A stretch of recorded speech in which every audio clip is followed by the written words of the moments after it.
Let me welcome you all to this two-day conference that brings us together to share knowledge on carbon market opportunities.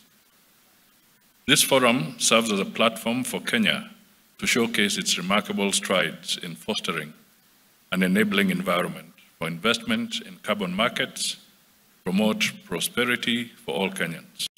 The rich diversity of participants gathered here today, from government officials representing various ministries to financiers and project developers from different parts of the world, underlines the importance that we attach to climate-positive growth and sustainable development. The theme, delivering on carbon finance, reflects the urgent need for us to address the climate crisis and find lasting solutions to the impact of climate change on our economies and our people.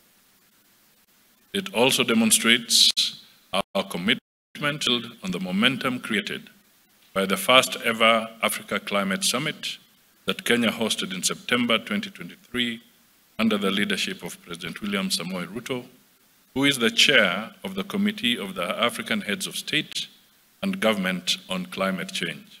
The past has its tales of missed opportunities and shortcomings, like the clean development mechanism's failure to leverage Africa's role in benefiting from the global carbon market.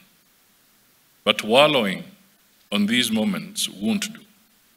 Instead, let us use the lessons learned to steer the way towards innovative, locally grown solutions that transform obstacles into drivers of climate-positive growth.